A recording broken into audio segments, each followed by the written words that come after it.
तो finally second appeal का भी रिप्लाई आ चुका है और इस वीडियो में मैं बताऊंगा कि सेकंड अपील में क्या हुआ है और आगे क्या करना है। और हालांकि सेकंड अपील में ये जो रिप्लाई आया है इसमें कुछ चीज़ें हमको पॉजिटिव दिखी है। इस बार का जो रिजल्ट है वो पॉजिटिव है। लेकिन इससे पहले थोड़ा सा मैं आपको कॉन्टेक्स्ट क्लियर कर देता हूँ। कुछ लोग नया वीडियो देख रहे होंगे कि ये सब क्या है। तो मैं बता दूं कि बिहार दरोगा 1799 पोस्ट का जो एग्ज़ाम हुआ था उसके बाद जब रिजल्ट आया तो मैं आरटीआई लगाया था ओएमआर के लिए अपना, और क्वेश्चन बैंक के लिए, और आंसर की के लिए, और नॉर्मलाइजेशन प्रक्रिया के लिए। मेन ये 4 मुद्दा था कि आप हमको आरटीआई के तहत क्वेश्चन पेपर दीजिए, मेरा ओएमआर दीजिए, मेरा जो आंसर की, जिस आंसर की से आप रिजल्ट तैयार की हैं वो आंसर की दीजिए, और नॉर्मलाइजेशन की प्रक्रिया हमको बताइए कि किस प्रक्रिया के तहत किया गया है, और मेरा मार्क्स नॉर्मलाइजेशन से पहले कितना था, बाद में कितना था, ये सारी बात बताइए। ऐसे करके मैंने 14 सवाल काफ़ी डिटेल में तैयार किया था। 14 को इन्फॉर्मेशन मैंने आयोग से मांगा था। ठीक है, 14 इन्फॉर्मेशन मांगने के बाद जो है आयोग ने उस पर बहुत ही घटिया जवाब दिया। आयोग का ये कहना था कि ये जवाब अभी नहीं दिया जा सकता है, मतलब ये इन्फॉर्मेशन अभी नहीं दिया जा सकता है जब तक ये वैकेंसी चल रही है। मतलब अभी इसका मेंस होगा, उसके बाद फिजिकल होगा, जब फाइनल रिजल्ट आ जाएगा तब हम आपको जवाब देंगे। मतलब उसने सीधा ये बोल दिया था आयोग ने कि ये अभी प्रक्रियाधीन है, अभी जवाब नहीं दिया जा सकता। फिर हम इसके खिलाफ फर्स्ट अपील गए थे, और फर्स्ट अपील में जो है बहुत डिटेल में हम वहाँ पे एप्लीकेशन दायर किए थे और सारी चीज़ों को बताए थे कि इस तरीके से जो है, जिस तरीके से आयोग ने जवाब दिया है वो पूरी तरीके से इनलीगल है और आरटीआई के सारे धाराओं का वो उल्लंघन है। आरटीआई एक्ट में ऐसा कहीं भी नहीं लिखा है कि प्रक्रियाधीन है तो आपको जवाब नहीं देना। और एक्चुअल में जो हमने इन्फॉर्मेशन मांगा था वो प्रीलिम्स का मांगा था, तो वो प्रक्रियाधीन नहीं था, प्रीलिम्स का रिजल्ट आ चुका था। तो अगर आप उसका आंसर की, क्वेश्चन पेपर, ओएमआर हमको नहीं देंगे तो हम कैसे सेल्फ वेरीफाई करेंगे कि हमारा कितना मार्क्स था और क्यों नहीं हुआ। तो ये सरासर गलत है, और आरटीआई एक्ट का तो उल्लंघन है ही, ये तो नेचुरल जस्टिस का उल्लंघन है कि हम अपना सेल्फ इवैल्यूएशन नहीं कर पा रहे हैं। तो ये सब तो खैर दूसरी बात है। अभी हम आरटीआई कर रहे हैं तो आरटीआई की ही बात करेंगे। तो आरटीआई के धाराओं का ये उल्लंघन है, क्योंकि आरटीआई में ऐसा कोई अपवाद नहीं बनाया गया है। बहुत सारी चीज़ें मैंने लिख करके प्रथम अपील दायर की थी, लेकिन जब प्रथम अपील में आयोग के पास कोई बहाना नहीं मिला तो उसने ये बोल दिया कि आप जो है 10 रुपये का पोस्टल ऑर्डर नहीं लगाए, 10 रुपये का शुल्क नहीं जमा किए हैं। जबकि और उसके बाद भेज दिया गया कि आपके एप्लीकेशन पे सुनवाई नहीं होगी, आपके एप्लीकेशन पे विचार नहीं किया जाएगा। तो उसके बाद बहुत ज़्यादा हमको गुस्सा आया, वीडियो भी बनाए थे, और फर्स्ट अपील का वीडियो ऑलरेडी यूट्यूब पे अपलोड है, और एप्लीकेशन जो हम लगाए थे उसका भी वीडियो, 2 वीडियो ऑलरेडी अपलोड है जिस पे अच्छे खासे लोगों ने देखा भी है। तो प्रथम अपील में ये बहाना बना दिया गया कि 10 रुपये का शुल्क नहीं दिया गया है। हालांकि 10 रुपये का शुल्क देना नहीं होता है प्रथम अपील के लिए, और ये बात तो भारत सरकार के ऑफिशियल वेबसाइट पे लिखा हुआ है। और यहाँ तक कि पटना हाई कोर्ट की ऑफिशियल वेबसाइट पे भी ये स्पष्ट लिखा हुआ है कि प्रथम अपील के लिए कोई भी शुल्क नहीं देना होता। इसलिए मैंने शुल्क नहीं लगाया था। 10 रुपये कोई बड़ी बात थोड़ी है, 10 रुपये देना होता हम 50 रुपये दे देते, लेकिन ऐसा कोई प्रावधान ही नहीं था तो हम नहीं दिए थे। तो इसके बाद हम द्वितीय अपील किए, ये सब लिखते हुए, ये सब मेंशन किए करते हुए हम एक बार इस चीज़ को, द्वितीय अपील को थोड़ा सा दिखाएंगे। क्योंकि पिछले वीडियो में जो द्वितीय अपील को हम दिखाए थे उसमें थोड़ा बहुत चेंज करके हम अपलोड किए, तो थोड़ा सा द्वितीय अपील को आपको दिखाते हैं और उसके बाद वीडियो की शुरुआत करते हैं और इसमें आपको बताते हैं कि इसका जवाब क्या आया। तो द्वितीय अपील में सारी चीज़ों को मैंने डिटेल से लिखा था, ये सारा इन्फॉर्मेशन बताया था। ये सब कॉन्टेक्स्ट है कि क्या क्या हुआ था, ये प्रकरण का संक्षिप्त विवरण बताया था द्वितीय अपील में। ये 6 पेज का बहुत ही डिटेल में किया गया है। द्वितीय अपील के आधार में ये सबसे मेन चीज़ बताया गया था कि हम द्वितीय अपील किस आधार पर कर रहे हैं, तो ये सारी चीज़ें हम बताए थे। तो हमारे द्वितीय अपील करने का आधार क्या क्या था, इसको थोड़ा डिटेल में बता देते हैं। थोड़ा सा पहला तो ये था कि धारा 7(8), मतलब आरटीआई का धारा 7(8), अच्छा 1 से बता देते हैं, आधार संख्या 1 से। हाँ, द्वितीय अपील हम करने का आधार बता देते हैं। तो कई आधार पे हमने द्वितीय अपील दायर किया था। पहला आधार तो ये था कि आरटीआई के धारा 7(1) का उल्लंघन कर रहा था। 7(1) क्या कहता है कि सूचना रोकने का कोई वैध कानूनी आधार नहीं बताया गया। मतलब 7(1) धारा ये कहता है आरटीआई का कि अगर कोई भी आयोग या फिर कोई भी संस्था किसी सूचना को नहीं दे रही है ना, तो उसके लिए कोई कानूनी आधार बताएगी कि किस कानून के अंतर्गत वो सूचना नहीं दे रही, जबकि बीपीएसएससी ने कोई कानूनी आधार नहीं बताया, तो ये उल्लंघन है। उसके उसके बाद आधार 2 क्या था कि धारा 8 के अंतर्गत कोई वैध अपवाद लागू नहीं है। देखिए सूचना आयोग सूचना के अधिकार का जो अधिनियम है ना, उसके धारा 8 ये कहता है कि अगर आप किसी सूचना को, आप उसी सूचना को रोक सकते हैं ना जो राष्ट्र के लिए खतरा हो, इस वगैरह इस टाइप का अगर बात हो, कुछ मतलब बहुत सीक्रेट बात हो जिससे राष्ट्रीय सुरक्षा को खतरा हो सकता है, तब आप जो है उस इंफॉर्मेशन को रोक सकते हैं। या फिर किसी के पर्सनल अधिकार का मतलब किसी के प्राइवेसी का उल्लंघन हो रहा है, तब आप सूचना को रोक सकते हैं। तो मेरे केस में जो है मेरे आंसर की OMR और क्वेश्चन बुकलेट देने से राष्ट्रीय सुरक्षा को कैसे खतरा है ये तो समझ में नहीं आ रहा है, और किसके प्राइवेसी का उल्लंघन हो रहा है, हम अपना क्वेश्चन मांग रहे हैं ना, तो ऐसा कुछ भी नहीं है।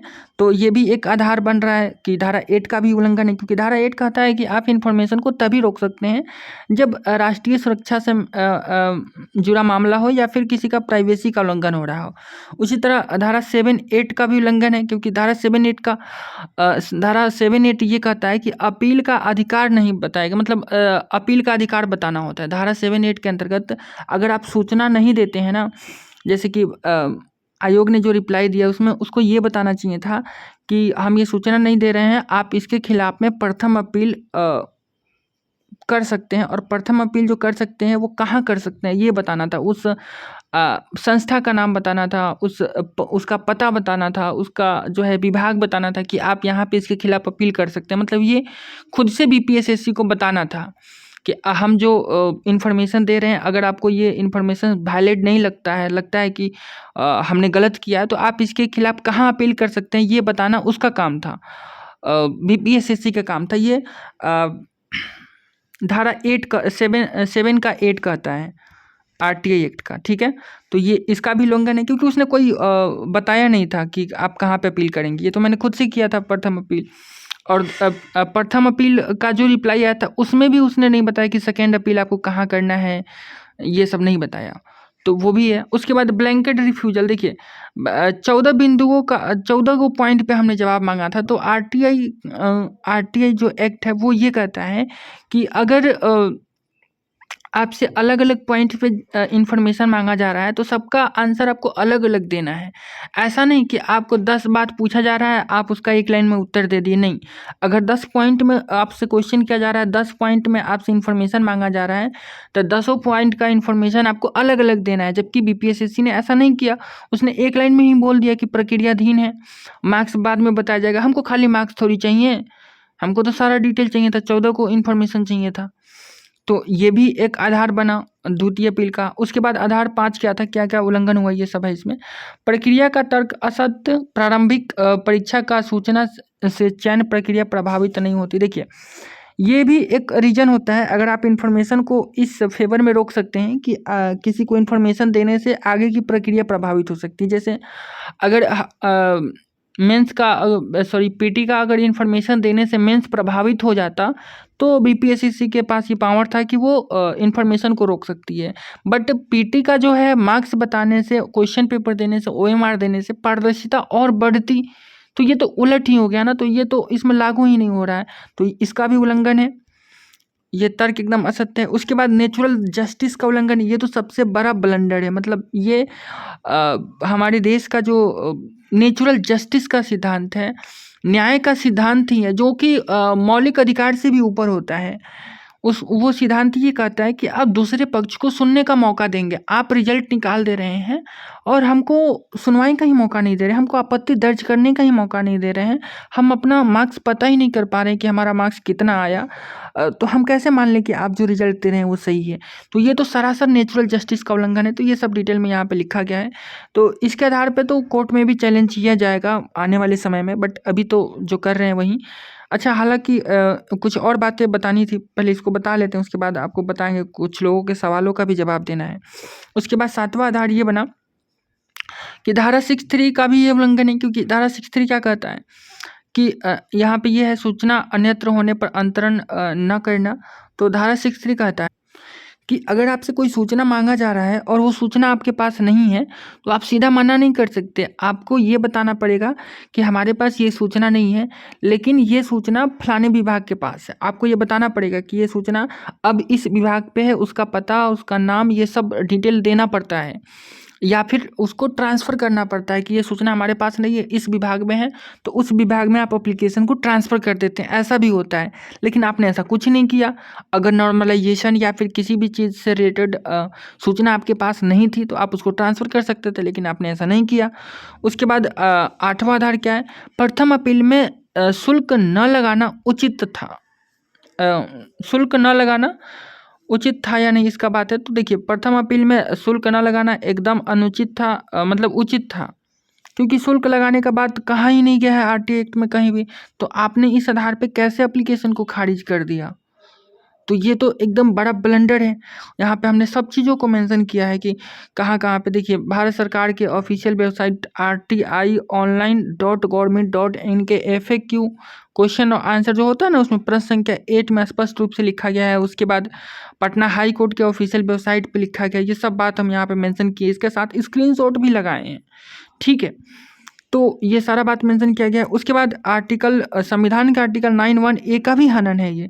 क्यों? क्योंकि सूचना का अधिकार को मौलिक अधिकार के तहत माना गया है। तो सूचना नहीं देना भी एक मौलिक अधिकार का हनन है। तो ये सब बातों के आधार पे हमने द्वितीय अपील को दायर किया था और इसमें मैंने माननीय राज्य सूचना आयोग से प्रार्थनाएँ की थी कि बीपीएससी के ऊपर कार्रवाई किया जाए वगैरह ये सब। मैंने जो जितनी इन्फॉर्मेशन मांगा है वो सारी इन्फॉर्मेशन हमें प्रोवाइड कराया जाए, ये सब बातें मैंने कही थी। और किस किस धारा के उल्लंघन के लिए क्या क्या कार्रवाई करना है, वो सब बातों को मेंशन करते हुए मैंने ये स्पष्ट रूप से लिखा था कि क्या क्या। जैसे धारा 71 का उल्लंघन क्यों किया, कि मतलब ये संक्षिप्त रूप में बता दिया था कि धारा से टेबल बना करके बहुत अच्छे से मैंने एप्लीकेशन को लिखा था। 71 का उल्लंघन है जो कानूनी आधार नहीं बताया, धारा 8 का उल्लंघन है, धारा इतना सारे धाराओं का ये उल्लंघन किया गया है, ठीक है। तो ये सब रीज़न को समराइज़ करते हुए बताया गया था और इसके साथ मैंने बहुत सारी चीज़ों को, डॉक्यूमेंट को भी भेजा था। ये अपना मूल आरटीआई आवेदन भेजा था, फिर बीपीएससी का जवाब भेजा था, फिर प्रथम अपील भेजा था, फिर प्रथम अपील का जवाब भेजा था, फिर वो स्क्रीनशॉट जहाँ पे लिखा है कि प्रथम अपील के लिए कोई फ़ी नहीं है, 3 स्क्रीनशॉट भेजा था। और उसके बाद 50 रुपये का जो है, देखिए 10 रुपये शुल्क भी निर्धारित नहीं है, लेकिन इस सेकेंड अपील के लिए भी कोई शुल्क निर्धारित नहीं है। फिर भी मैंने 50 रुपया का जो है पोस्टल ऑर्डर भेज दिया था इस द्वितीय अपील के साथ में, और बोला था कि अगर 10 रुपया का कोई शुल्क निर्धारित है तो आप 10 रुपया ले लीजिए और बाकी का 40 रुपया भी आप अपने पास रख लीजिए, हमको नहीं चाहिए पैसा। ताकि ये सब इसलिए मैंने किया था कि फिर से कोई फ़ी वगैरह का चक्कर ना हो, फिर ये लोग एप्लीकेशन रिजेक्ट ना कर दे ये बोल कर कि फ़ी नहीं दिए हो वगैरह वगैरह, कुछ कर सकते हैं ये लोग। इसलिए मैं नहीं चाहता था कि कोई भी बहाना बने इन लोगों के पास। उसके बाद मैं एक घोषणा भी किया था कि द्वितीय अपील में उल्लिखित सभी तथ्य मेरी जानकारी के अनुसार सत्य है तथा इसमें कोई भी तथ्य छुपाया नहीं गया है। ये सब घोषणा किया था ये। और उसके बाद द्वितीय अपील पर भी अगर उचित निर्णय नहीं लिया जाता है तो मैं माननीय पटना उच्च न्यायालय में उचित कानूनी उपाय ये सब करूँगा, ये सब भी लिखा था। अब इसका जवाब क्या आया है ये बताता हूँ आपको। और ये तो हो गया, ठीक है। अब देखिए ये इसका जवाब आया है, ठीक है। तो इस जवाब में क्या है समझिए। लेकिन इस जवाब को समझाने से पहले आपको थोड़ा सा सेकेंड अपील के बारे में समझाता हूँ कि ये होता क्या है। देखिए, सेकेंड अपील जो होता है ना, ये राज्य सूचना आयोग के पास होता है। मतलब जैसे ये बिहार का है तो बिहार सूचना आयोग हो गया, तो ये पूरे बिहार राज्य का सबसे अपर लेवल का अधिकारी, इसके ऊपर कोई अधिकारी नहीं होता है सूचना आयोग में, और ये सबसे बड़ा आयोग होता है मतलब बिहार का। तो यहाँ ये जो है एक अर्ध न्यायिक संस्था, ये न्यायालय की तरह काम करती है, समझिए। ये कोई अधिकारी की तरह नहीं, ये न्यायालय की तरह काम करती है। उसमें सुनवाई होता है, देखिए यहाँ पे सुनवाई की तिथि लिखा हुआ है ना।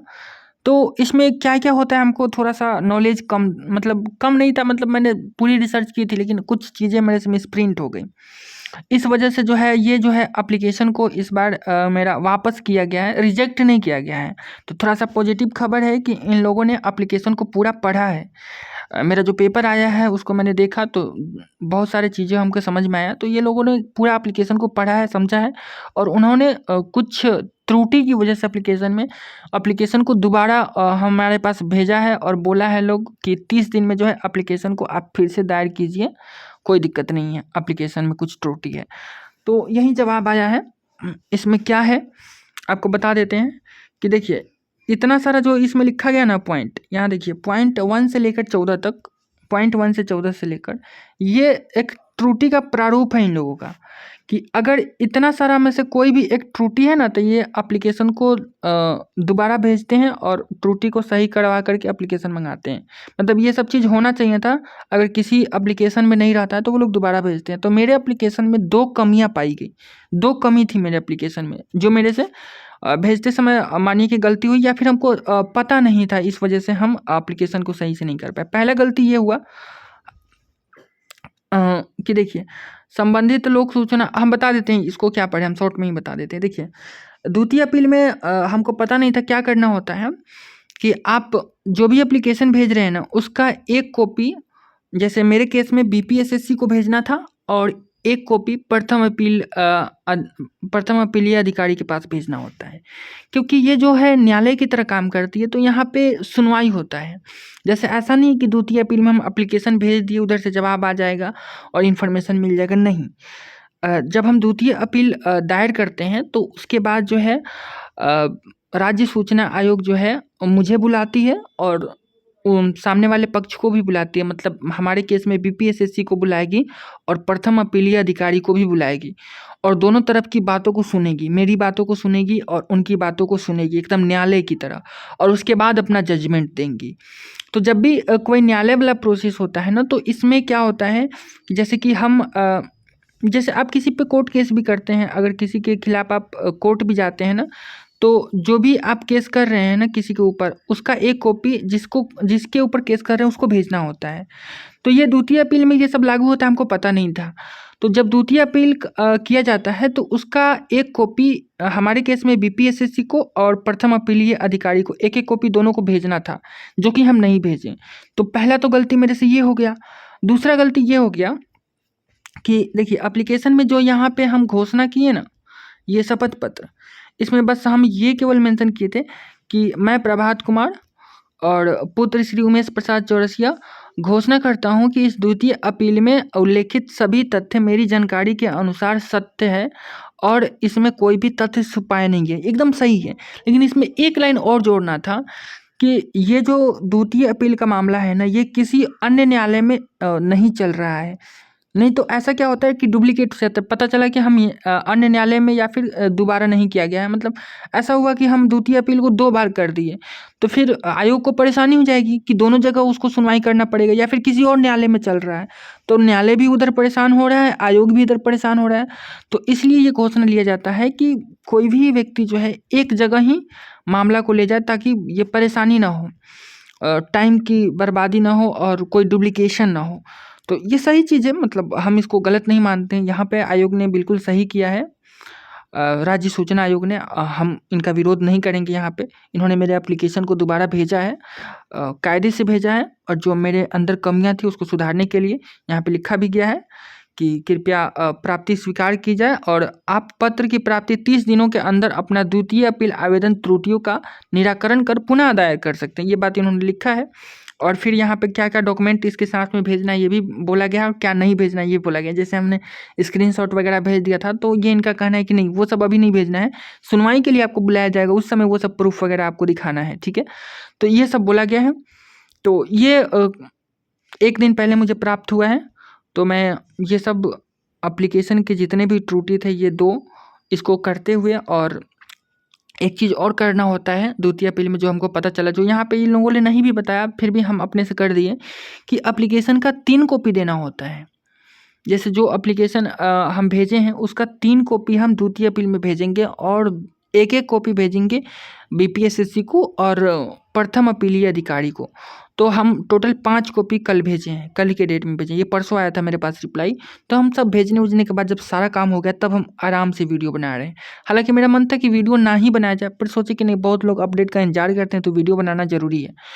तो एक बार दिखा देता हूँ क्या क्या मैंने सुधार किया है और भेजा है। तो देखिए, पहला तो ये मैंने एप्लीकेशन लिखा है कि सेवा में माननीय राज्य सूचना आयुक्त बिहार राज्य सूचना आयोग, ये सब की विषय आयोग द्वारा निर्गत डिफेक्ट मेमो के अनुपालन में कमियों को दूर करते हुए द्वितीय अपील पुनः प्रस्तुत करने के संबंध में, मतलब मैंने जितने भी कमियां थी उसको दूर करते हुए पुनः दूसरी बार जो है द्वितीय अपील को दायर कर दिया, और ये अपील संख्या है जो ऑलरेडी हमको मिल चुका है, द्वितीय अपील का संख्या, और उसके बाद ये पत्रांक नंबर है और दिनांक है, ठीक है। तो ये द्वितीय अपील मेरा दायर हो चुका है, बस इसको दोबारा कर रही हैं, अपील संख्या भी मिल चुका है। उसके बाद महोदय ये सब सविनय निवेदन ये सब लिख दिए हैं कि ये बात है कि बिंदु संख्या 2 और 4 में कमियां पाई गई थी। हालांकि यहाँ पे ये भी देखिए इतनी सारी कमियां हैं, तो बाकी मेरा सब कुछ सही था एप्लीकेशन में, बस ये 2 कमी मिला है, ठीक है।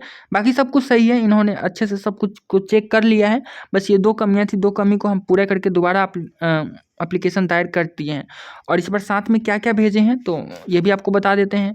आयोग का ये जो डिफेक्ट मेमो है ये इसको भेजा गया है। स्व घोषणा पत्र भी हम आपको दिखाएंगे, सेल्फ डिक्लेरेशन। उसके बाद संशोधित द्वितीय अपील, फिर आरटीआई का स्व भी, ये सारा डॉक्यूमेंट भेजा, आप पढ़ लीजिएगा। फिर वो 50 रुपया भी भेज दिए, पोस्टल ऑर्डर से भेजा जाता है। देखिए ये इस बार मैंने घोषणा किया है सेल्फ डिक्लेरेशन। मैं प्रभात कुमार श्री उमेश प्रसाद चौरसिया, मतलब पिता का नाम, निवासी, ये तो हमको नहीं बताना था, आपको बता दी, चलिए। सूचना का अधिकार अधिनियम ये सब ठीक है, जो जो घोषणा करना था कर दिए कि प्रस्तुत मेरी द्वितीय अपील के संबंध में इसी विषय में ये थोड़ा सा यहाँ पे मिसप्रिंट हो गया, इसी नहीं लिखना था। इसी विषय में मेरे द्वारा बिहार राज्य सूचना आयोग के समक्ष पूर्व में कोई अन्य द्वितीय अपील अथवा शिकायत प्रस्तुत नहीं की गई है। उसके बाद दूसरा कि उक्त विषय वर्तमान में किसी न्यायालय, प्राधिकरण अथवा अन्य सक्षम प्राधिकारी के समक्ष विचाराधीन नहीं है। उसके बाद तीसरा कि द्वितीय अपील के साथ संलग्न सभी दस्तावेज की प्रतियां मेरे द्वारा स्व अभिप्रमाणित है, मतलब सेल्फ अटेस्टेड है, तथा मेरे सर्वोत्तम ज्ञान एवं विश्वास के अनुसार सत्य और सही है। द्वितीय अपील में उल्लेखित तथ्य और एवं कथन मेरे ज्ञान और विश्वास के अनुसार सत्य है तथा कोई भी महत्वपूर्ण तथ्य जानबूझकर नहीं छिपाया गया है। मैं ये घोषणा पूर्ण होशो हवास एवं स्वेच्छा से कर रहा हूँ। यदि भविष्य में इस घोषणा में कोई भाग असत्य पाया जाता है तो उसके लिए मैं स्वयं जिम्मेदार हूँगा। ये सब बाकी नीचे साइन वगैरह मैं करके भेजा हूँ, यहाँ पे नहीं है। उसके बाद इसका एक कॉपी मैं PIO को यानी कि पब्लिक इंफॉर्मेशन ऑफिसर BPSSC को मैं भेज दिया हूँ, ये उसका एप्लीकेशन था। और उसके बाद एक FAA मतलब फर्स्ट अपीलिएट अधिकार अथॉरिटी, इसको भेज चुका हूँ, मतलब प्रथम अपील जहाँ किए थे। तो ये सब भेजने के बाद इसका जो रिसिप्ट है वो भी भेजना होता है द्वितीय अपील में, तो उसको भी मैं भेज चुका हूँ। तो सारा काम क्लियर हो चुका है। अब द्वितीय अपील में क्या होगा आगे, तो देखिए जैसे ही अब ये द्वितीय अपील जो है आयोग के पास पहुंचेगी, उनके पास बहुत सारा पहले से अपील होता है, तो कुछ दिन बाद जो है ये इस पिक के ऊपर संज्ञान लिया जाएगा। ऑलरेडी हमको अपील संख्या मिल चुका है। उसके बाद एक सुनवाई की तिथि दी जाएगी, उस तिथि को जो है यहाँ पे वाद संख्या लिखा जाएगा, और उसके बाद उस तिथि को हमको उपस्थित होना पड़ेगा, और उधर से BPSSC आयोग की तरफ से उनका वकील आएगा और बहस होगी, और वहाँ पे जो है हम अपने पक्ष को रखेंगे और वो लोग अपने पक्ष को रखेंगे, और उसके बाद जो है कोई भी निर्णय आएगा, ठीक है। तो उम्मीद करेंगे कि ये सारा चीज़ आपको समझ में आ गया होगा। अब दूसरी बात, कुछ लोगों के सवाल का जवाब देना है। जब भी मैं इस तरह का वीडियो बनाता हूँ तो लोगों का सबसे ज़्यादा कमेंट होता है कि ये सब छोड़िए, आप सीधा हाई कोर्ट जाइए। तो मैं सीधा कहना चाहता हूँ कि ऐसा बहुत बार हो चुका है, इस आयोग के खिलाफ बहुत लोग हाई कोर्ट गए हैं, कुछ नहीं होता है। रीज़न भी है, कुछ नहीं होता है। आप तरीके से अगर काम नहीं कीजिएगा तो कुछ नहीं होगा। हाई कोर्ट जो है और सुप्रीम कोर्ट जो है वो सबसे लास्ट ऑप्शन होता है, और उस ऑप्शन को हम पहले ही यूज करके ख़त्म नहीं करना चाहते हैं। अभी बहुत सारी चीज़ों पे हम काम कर रहे हैं। हम किसी भी तरह से जो है इनको मजबूर करेंगे BPSSC को कि इनको क्वेश्चन पेपर और OMR देना ही पड़ेगा। अभी मैं BPSSC के पास 2 RT और किया हूँ, कुछ और हमको इन्फॉर्मेशन चाहिए, वो अभी मैं वीडियो नहीं बनाया हूँ। मैं बार बार वीडियो बना करके मतलब आपका टाइम और अपना टाइम बर्बाद नहीं करना चाहता हूँ। जब कोई ज़रूरी इन्फॉर्मेशन होता है तभी वीडियो बनाता हूँ। 2 और RT किया हूँ, जब उसका जवाब आएगा तो मैं वीडियो बनाऊँगा, ठीक है। तो तैयारी में है कि अगर इधर से कुछ नहीं हो, अगर ये द्वितीय अपील में भी कुछ नहीं होता है तो कोर्ट तो जाना ही जाएगा। और भी बहुत सारे ऑप्शन हैं, लेकिन इनको ऐसे ही नहीं छोड़ेंगे। बहुत सारे लोगों का ये कमेंट आता है कि अगर कुछ सपोर्ट चाहिए तो हम लोग सपोर्ट करेंगे। भाई फिलहाल अभी हमको कोई सपोर्ट नहीं चाहिए, हम अकेले ही काफ़ी हैं इनके लिए, बस अकेला काफ़ी है। क्योंकि ये लोग सरासर गलत कर रहे हैं ना, मतलब सीधा दिख रहा है कि ये लोग गलत कर रहे हैं।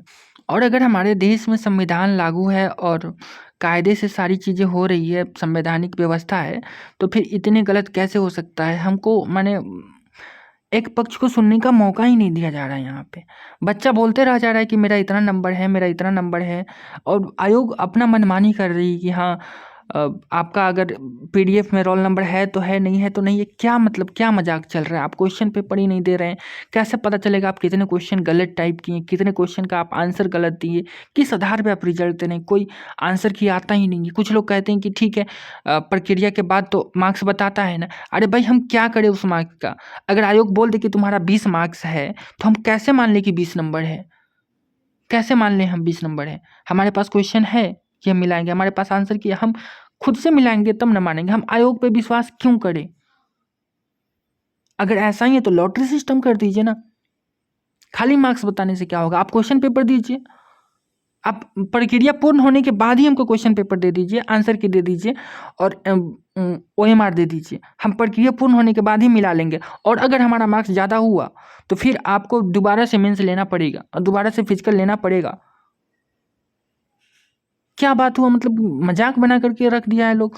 तो ऐसे नहीं चलेगा और ऐसे हम मानने वाले भी नहीं। कुछ लोग बोलते हैं कि आप भी बोलते बोलते ये सब करते थक जाओगे। मैं नहीं थकूंगा भाई, इतना आसानी से नहीं थकने वाला हूँ।